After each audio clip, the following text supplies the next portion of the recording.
आंखों से देखने जा रहा है, इसलिए हम अल्लाह की बारगाह तक छोड़ने के लिए जा रहे हैं। जब वहां छोड़ने के बाद जब लोग उसको एयरपोर्ट तक पहुंचाएंगे, एयरपोर्ट तक जब पहुंच गया, जब एयरपोर्ट के अंदर दाखिल होकर के जब उसने टिकट वीजा बता दिया, अब वहां दरवाजे के अंदर जैसे ही वो दाखिल हो जाता है, लोग ऊंचे ऊंचे होकर के जब देखते हैं कि कहां तक हमारा रिश्ता पहुंचा, प्लेन तक पहुंच गया, यही तो बोलते हैं ऊंचे ऊंचे अंदर होकर के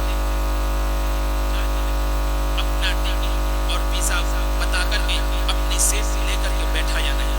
तो कुर्बान जाओ, ये जो मदीने के मेहमान जाते हैं, खाना काबा का दीदार करने के लिए जब जाते हैं, तो लोग उनको छोड़ने के लिए जाते हैं। ये भी सरकार मकान को सरकार की सुन्नत मुबारक है, सरकार को सरकार की सुन्नत मुबारक है। वो कैसी सुन्नत मुबारक है? आला हज़रत इरशाद फरमाते हैं कि सारे अक़ताबे जहां करते हैं काबे का तवाफ, सारे अक़ताबे जहां करते हैं काबे का तवाफ, काबा करता है तवाफ तभी पाना देगा जब अच्छे बैतुल्लाह की उसके लिए जा रहे हैं। सरकार मेरा शेख अब्दुल कादिर जिलानी वसफ़ा रज़ियल्लाहु तआला जब हाजियों को छोड़ने के लिए आप जा रहे हैं, आप हाजियों को छोड़ने के लिए जा रहे हैं, जहाँ तक मस्कन था, जहाँ तक सवारी थी, वहाँ तक सरकार वसफ़ा हाजियों को छोड़ने के लिए जा रहे हैं और जा रहे हैं। अब वहाँ से हाजी लोग रवाना हुए, हज के सफर के लिए रवाना हुए। सरकार वसफ़ा रज़ियल्लाहु तआला मूर मूर करके देख रहे हैं, आंखें मुशिक्कत करके देख रहे हैं, अपनी बेड़ी को अधर करके देख रहे हैं। जब वहाँ तक भी काफिला दिख रहा है, अब फिर काफिला उछल हो जाता है, फिर गायब हुआ, तो अपनी उंगलियों के बल सरकार वसफ़ा खड़े होकर के उस काफिले वालों को देख रहे हैं, काफिले वालों को देख रहे हैं। अब काफिला वाला अपनी निगाहों के सामने से उछल हो गया, यानी जहाँ वसफ़ा की निगाहों के सामने से वो काफिला नजर न आया। सरकार वसफ़ा रज़ियल्लाहु तआला अपनी मकान की छत पर चढ़ जाते हैं, मकान की छत पर चढ़ करके काफिले वालों को देख रहे हैं, काफिले वालों को देख रहे हैं कि कहाँ तक काफिला पहुंचा, कहाँ तक काफिला पहुंचा। जब ये अदा अल्लाह को इतनी पसंद आई, इतनी पसंद आई कि रब तबारक व तआला ने हज़रत सय्यदना जिब्राइल अमीन से इरशाद फरमाया, ऐ जिब्राइल अमीन जाओ ज़मीन पर, मेरा अब्दुल कादिर हाजियों को छोड़ने के लिए अपनी छत पर चला है और घूर घूर करके देख रहा है, ऊंचा ओ करके देख रहा है। ऐ अब्दुल कादिर जाओ तुम खाने काबा को लेकर के अब्दुल कादिर के इर्द गिर्द घुमाओ और खाने काबा को हुक्म दे दो, ऐ खाने काबा आज रब का हुक्म है कि अब्दुल कादिर का तवाफ आज खाने काबा। जब सरकार अपने मकान की छत पर थे, आपकी वालिदा मुहतरमा अब्दुल कादिर को तलाश कर रही है, वसफ़ा को तलाश कर रही है कि मेरा बेटा अब्दुल कादिर कहाँ गया। आवाज देती है, आवाज देने के बाद जब आपकी वालिदा मुहतरमा जब दरवाजे के बाहर आके देखती है, उधर देखती है, हमने भी देखा अब्दुल कादिर कहीं नजर नहीं आ रहा। फिर दिल में ख्याल आया कि लाओ मैं अब्दुल कादिर को अपनी छत पर जाकर कहीं को छत पर जैसे ही आपकी वालिदा मुहतरमा छत पर चढ़ती है तो क्या देखती है कि गौसे पाक यानी मेरा बेटा अब्दुल कादिर बीच में खड़ा है और खाने काबा गौसे पाक का तवाफ करता हुआ नजर आता है। आला हज़रत फरमाते हैं सारे अक़ताबो जहां करते हैं काबे का तवाफ, काबा करता है तवाफ़े तरीक़ा, काबा करता है तवाफ़े तरीक़ा करना। हज़रात